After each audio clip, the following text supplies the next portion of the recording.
Some say it began with a procession, a grand ceremony in Rome, the kind that turned the city into a sea of velvet robes and gold-threaded banners. Cardinals, bishops, and laypeople packed the streets to watch the Holy Father, the Vicar of Christ, ride through the eternal city in triumph.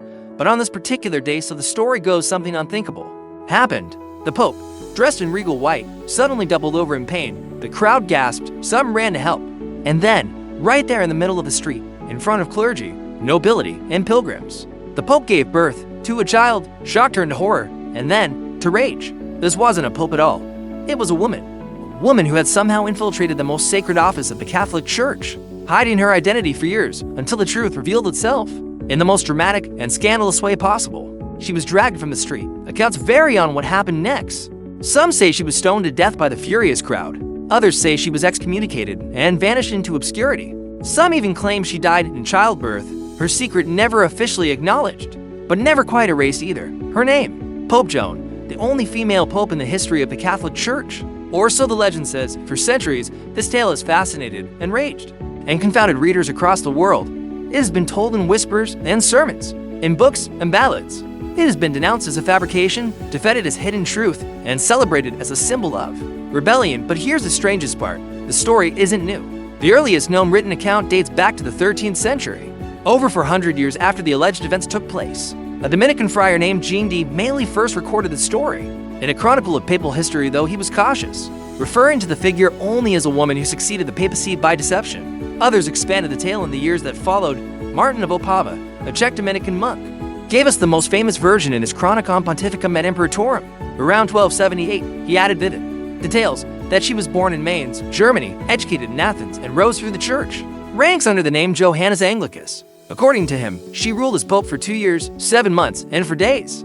Then came the fateful day of the procession through Rome, and the rest, as they say, was legend. But was it ever more than that? The tale was repeated so often that by the 14th and 15th centuries, it was considered by many to be historical fact. Guides in Rome pointed out the street where Joan supposedly gave birth. A monument now lost was set to mark the spot. Church officials argued over the scandal, and some later list of popes even included John VIII, a woman wedged between two real pontiffs. That alone raises eyebrows. How could a figure entirely fictional find her way into official histories? Some argue the church was never fully able to suppress the tale, so it embraced it, just enough to control the narrative. Others say Pope Joan never existed at all, and the story was an invention, satirical, political, or both. But to understand how this story survived and spread, we have to ask the most important question: why would people believe it?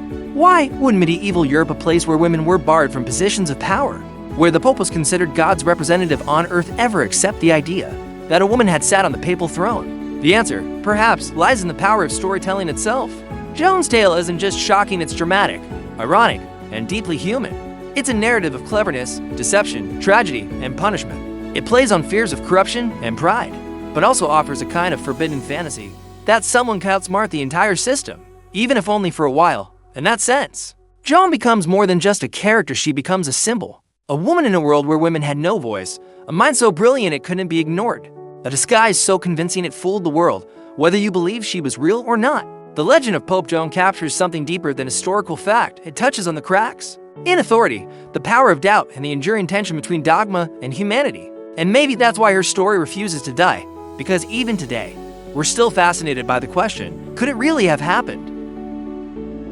They say history repeats itself, but what about the parts we forgot? Welcome to Echoes of History, the channel where we dig up the dusty corners of the past to uncover the weird, the wild, and the wait, what? Stories they didn't teach you in school. Grab your curiosity and maybe a cup of tea, because what you're about to hear might just change how you see the world. To uncover the truth about Pope Joan, we have to start at the source, and surprisingly, there isn't just one. The earliest known written mention comes from a 13th century Dominican friar named Jean de Mailly, who included a strange story in his Chronica Universalis Metensis. He doesn't name the woman, but he describes a female pope who, disguised as a man, rose through the church ranks, became pontiff, and was eventually discovered when she gave birth. His tone is matter of fact, even detached almost as if recording a historical curiosity, not a fable. But Jean de Mailly wasn't alone. Around the same time, another Dominican, Stephen of Bourbon, told a very similar tale. Then, just a few decades later, Martin of Opava, also known as Martinus Polonus, a chronicler close to the papal court, gave us the most famous version. He even assigned her a name, Johannes Anglicus, or John the Englishman. According to him, she reigned between Pope Leo IV and Pope Benedict III, placing her around the mid-9th century. So far, so damning. That's 3 Dominican friars, all within the span of 100 years, all claiming this event happened. But hold on, there's a catch. These sources only appear for centuries after the supposed events. Not a single contemporary chronicle from the 9th century mentions Joan. No papal documents. No Roman historians. Not even the notoriously gossip-prone Byzantine writers breathe a word about a female pope. And that silence is deafening. Because if someone had actually given birth in the middle of a papal procession, surely someone would have written it down. Defenders of the legend argue otherwise. They point to the chaotic nature of the 9th century, often referred to as the Saeculum Obscurum, the Dark Age of the papacy, a time when political factions, powerful Roman families, and imperial struggles left the church fractured and poorly documented. During this period, records were lost or destroyed, some popes served only months, corruption and secrecy were rampant. In that chaos, they argue, it's entirely plausible that such an event was hidden or quietly erased. But skeptics aren't convinced. They know that Martin of Oppiva's chronology has glaring flaws. His timeline doesn't match known historical records. He inserts Joan between popes who we know reigned in overlapping years. Worse still, no Roman inscriptions, coinage, or letters support the existence of any pope by that name. So where did the story really come from? Some believe it started as a morality tale, a satirical parable used by monks to warn against pride, or to critique the church's susceptibility to corruption. Others suggest it was born from confusion. There's a theory that Pope Joan's story may have originated from a real papal scribe named Johannes Anglicus, a male Englishman who served the church during the same era. Over time, scribal errors, oral storytelling, and satire may have twisted the identity, gender, and legacy of this figure into something else entirely. There's also a linguistic angle. The Latin phrase Papa Joan could be a mistranslation or a misreading in some manuscripts. The names of popes were abbreviated or stylized in ways that later scribes found hard to decode. If a poorly copied text labeled Pope John as Joan due to sloppy handwriting or regional spelling, the spark of the legend could have started from there. Still, others argue the story emerged as anti-papal propaganda. During the later Middle Ages, the papacy was often criticized by reformers, especially during times of scandal or abuse. Telling a tale of a woman duping the entire church only to be exposed through childbirth was the ultimate metaphor for institutional blindness and arrogance. It would have resonated with those disillusioned by church power. And then there's the Protestant Reformation. By the 16th century, Protestant critics of Catholicism latched onto the Pope Joan story with glee. To them, it wasn't just a curiosity, it was proof that the Catholic Church was fallible, corrupt, and blind to its own hypocrisy. Martin Luther even referenced Joan, though cautiously. Protestant writers spread her tale far and wide, reinforcing it as history, not legend. Ironically, the more the church tried to disprove her, the more traction she gained. The Catholic Church did eventually take steps to erase her from history. Starting in the 17th century, papal chronologies were revised to remove any trace of Joan. Some statues rumored to depict her were quietly removed or reattributed. The story was officially declared false by church scholars. But by then, the legend had taken root. What began as a fringe account in medieval chronicles had become a sensation across Europe. It was printed in encyclopedias, told in classrooms, turned into ballads, plays, and eventually centuries later novels and films, even Renaissance. Historians like Platina, who served as Vatican librarian, included Joan in their lists, albeit with caution. So what do we make of all this? We have no contemporary evidence, but we have multiple medieval sources repeating a version of the same tale. We have a name, a timeline, and even specific streets in Rome associated with the story. Yet nothing before the 1200s mentions her, and everything afterward is filtered through legend, politics, or satire. Is that enough to say she never existed? Or is it possible that Joan was real but deliberately hidden? Her legacy wiped clean by a church that could not allow the idea of a female pope? We can't be sure, but what we can say is this. The story of Pope Joan survived not because it was provable, but because it was powerful. Powerful enough to raise doubts, powerful enough to make people wonder, and powerful enough to endure, even when every fact says she shouldn't exist. To understand how a story as unbelievable as that of Pope Joan could take hold, and even be accepted as truth for centuries, we have to step into the world where it supposedly happened. Europe in the 9th century was not the organized, towering symbol of church authority we imagine. Today, it was fractured, chaotic, vulnerable. This was the time of what historians often call the Saeculum Obscurum, or the Dark Century of the Papacy, a period lasting from roughly 872 to 965 CE. The term doesn't just refer to the lack of reliable records, it speaks to a deeper rot within the institution itself. During this time, the papal office was a pawn in Roman noble family feuds, more about politics and inheritance than spiritual leadership. Popes came and went quickly. Many were elected through bribery, intimidation, or outright manipulation by powerful clans like the Theophylacti. Others were deposed, imprisoned, or poisoned, and the documentation, patchy at best, Church records were inconsistent, often destroyed or altered. Political alliances changed so quickly that papal names were added or removed from records depending on who was in favor. In some cases, two men claimed to be pope at once with dueling lines of succession. The result? A blurred historical picture where fact and fiction could easily blend in, where a story like Joan's could slip in unnoticed. But the chaos wasn't limited to Rome. The Carolingian Empire, the power base of much of Western Europe, was crumbling. Viking raids devastated monasteries and towns. Illiteracy was rampant. Local bishops often held more power than the Pope himself, especially outside Italy. And in this world, the central authority of the Church, while symbolically potent, was organizationally fragile.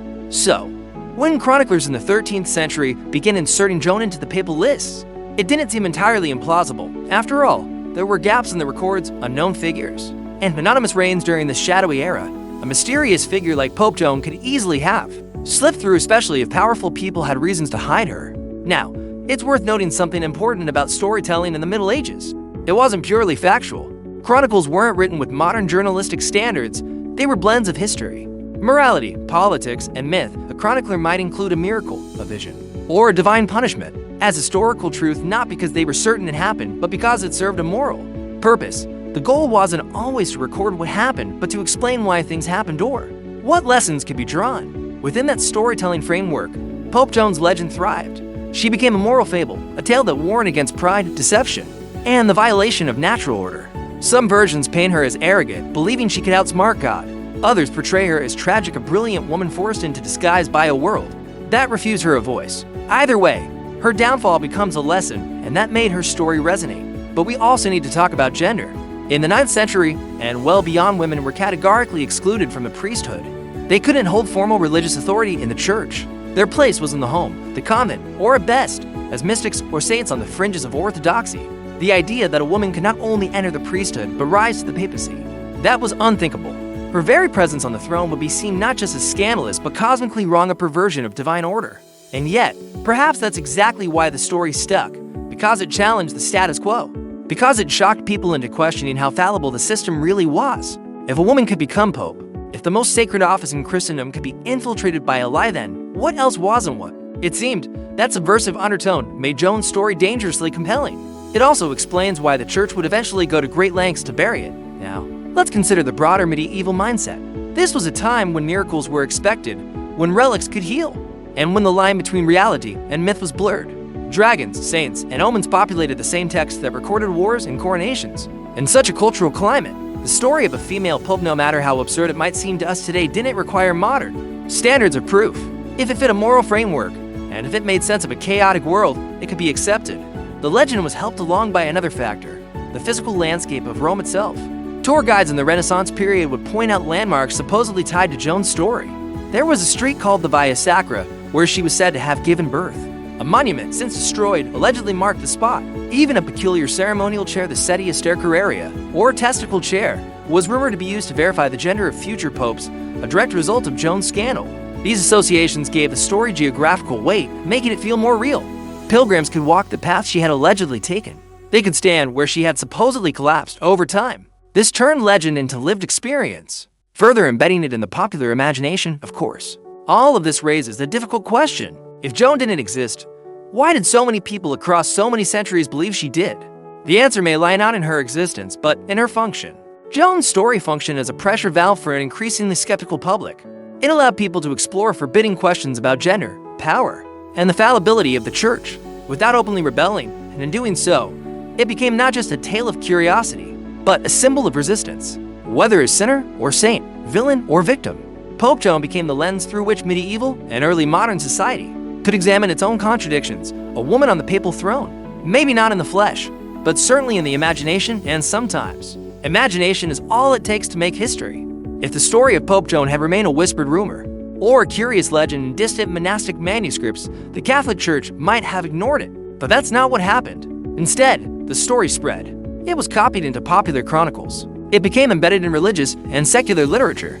And most dangerously, it became something people asked about, aloud, in public, with growing curiosity. At that point, Rome had to react.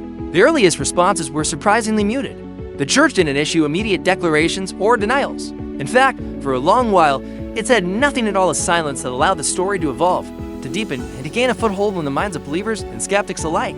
But by the time the Renaissance arrived, with it a revival in classical scholarship and textual analysis, the Vatican had to confront the legend head-on. The reaction was not a single sweeping rebuttal, but a series of subtle maneuvers designed to erode the tale's credibility while maintaining institutional dignity.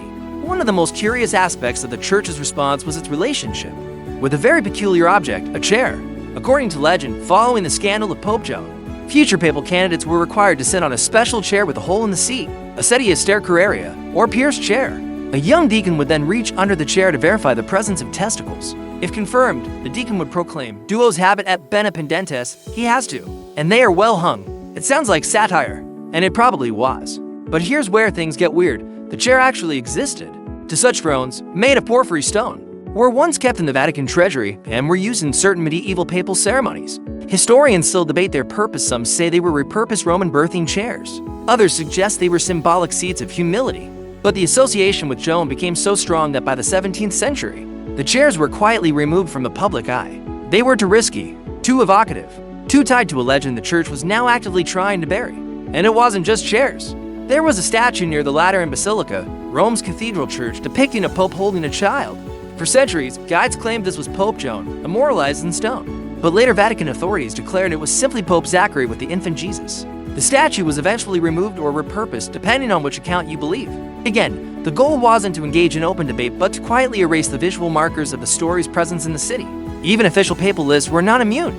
For a long time, the name of John VIII, a woman, appeared in some versions, nestled between Leo IV and Benedict III. But by the 17th century, such mentions were methodically scrubbed. Scholars commissioned by the Vatican began re-examining papal successions, correcting timelines, and reclassifying suspicious entries. The goal was to restore a seamless historical narrative, one that left no room for a female interloper on the papal throne. At the same time, Catholic theologians and historians began mounting intellectual defenses. Writers like Onofrio Panvinio, a 16th century Augustinian scholar, dismissed the tale as fiction. Others argued it was a Protestant invention, crafted to slander the Church. By the time the Counter-Reformation was in full swing, the Vatican had developed a clear position: Pope Joan never existed. And if she had, it was the result of misinterpretation, anti-Catholic propaganda, or medieval illiteracy.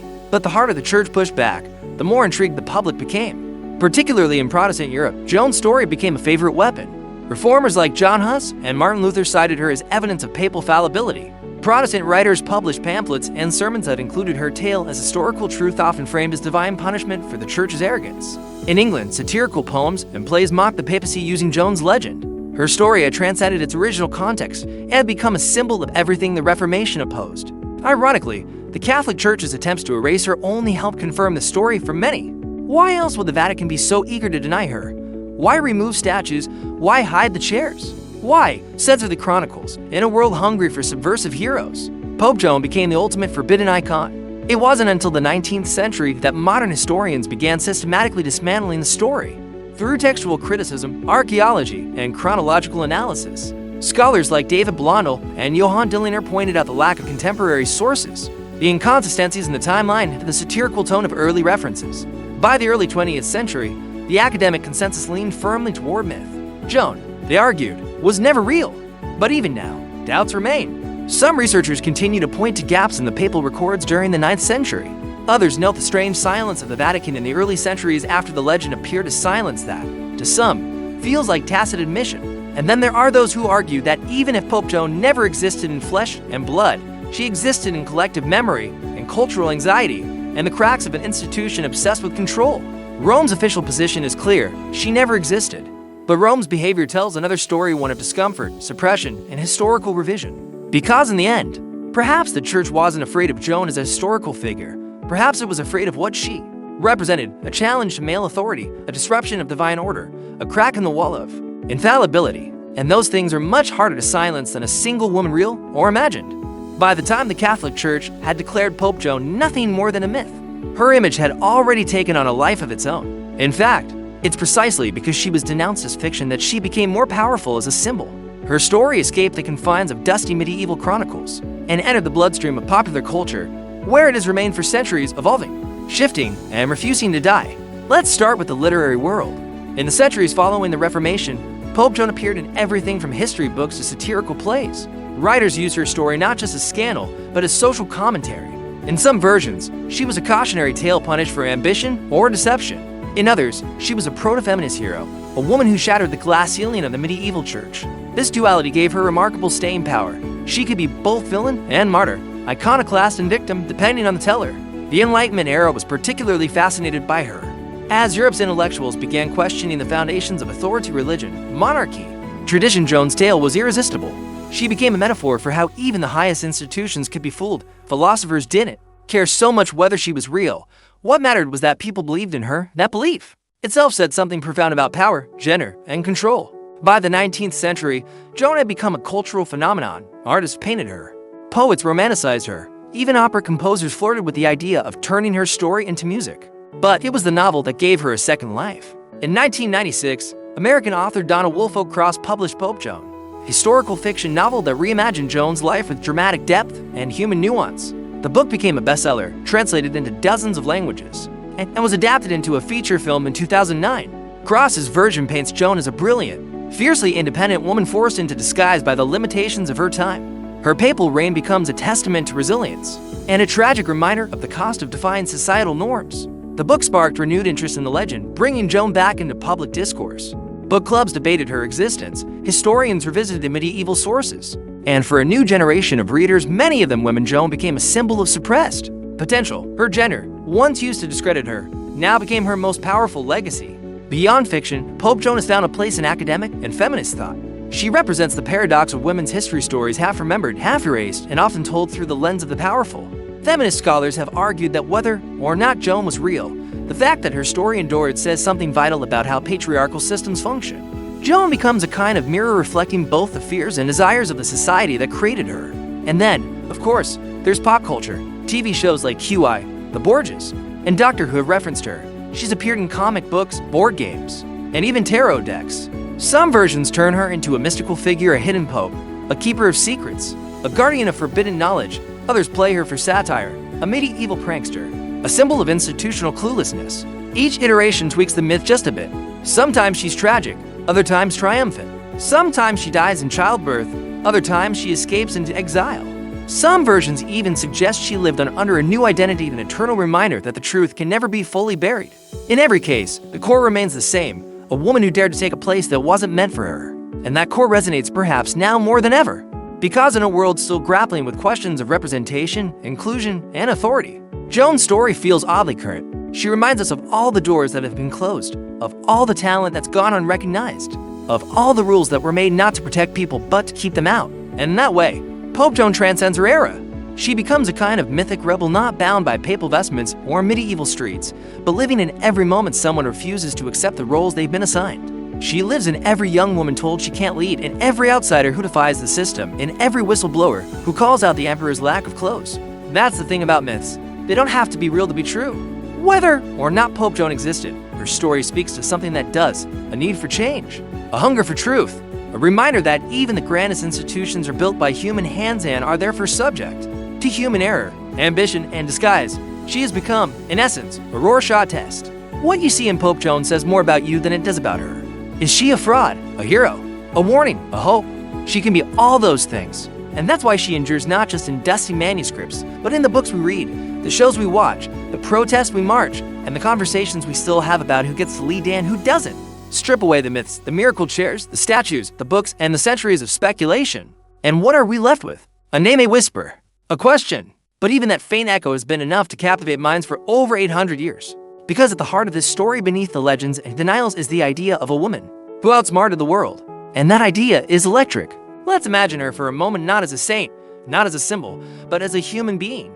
A girl named Joan, or Johanna, or something close to that. Born in an age when books were chained to monastery walls, when the idea of female education was laughable, and when a woman's path in life was painfully narrow: wife, mother, or none. But Joan, as the story goes, was not like other girls. She was brilliant. She asked questions. She craved knowledge. She studied in secret, perhaps learning Latin and Greek alongside her brother or disguised as him. She may have memorized scripture, anatomy, logic, astronomy. She absorbed every drop of forbidden knowledge she could find, not to be rebellious, but because her mind demanded more than the world would allow. And somewhere along the line, she crossed the line. She entered the church disguised as a man, not because she sought power, but because it was the only way to serve the God she loved or the truth she pursued. And then, through intellect and charisma, she rose, not by scheming, but by excelling. she became a cardinal, then a pope, and for a brief, brilliant moment, she held the most sacred office in Christendom. And then she fell, not because she was unworthy, but because she was pregnant. In some versions, she gives birth in a street procession, shocking the world. In others, she collapses in labor, and the child is still born. Sometimes the mob stones her to death, sometimes the clergy hides her quietly, but the ending is always the same: exposure, then erasure. It's a deeply human tragedy, not of deception, but of a world that could not make space for her brilliance. A world that crushed her not because she failed, but because she succeeded to dwell in a place she wasn't supposed to be. Now, is any of that true? Probably not in the literal sense. But in another way, it's deeply real, because history is full of Joans. Brilliant women hidden in plain sight, innovators who signed their work under male names, scholars erased from their record, mystics deemed mad, leaders discredited, and for everyone we've recovered, countless others remain lost. Pope Joan, whether real or not, stands in for all of them. She is every woman told no, every question unanswered, every ambition denied. And that's why her story has lasted, not because we believe it fully, but because we feel its truth in the bones of history. Even now, her shadow lingers in Vatican archives, in university debates, in the way young women walk into seminaries, boardrooms, and governments still carrying centuries of doubt on their backs. Some call her myth, some call her heresy, but others call her inspiration, a reminder that even in the most rigid systems, even under robes and rituals, the human spirit can still rebel. It can still slip through the cracks. It can still demand to be seen. So, was there ever a Pope Joan? That depends on what kind of truth you're looking for. If you're asking about documents and dates and genealogies, the answer is likely no. But if you're asking whether a woman ever dreamed big enough to cross forbidden thresholds, then yes, there was, and is, and always will be. Her name may not be Joan, but her story is far from over. That's it for today's Forgotten Tale. If this story made you raise an eyebrow, don't forget to like, subscribe, and ring that dusty little bell so you never miss another echo from the past. Drop it in the comments. We're always listening for new echoes. Got a weird bit of history you think we should cover? Until next time, keep your curiosity loud and your history weird. That's it for today's Forgotten Tale. If this story made you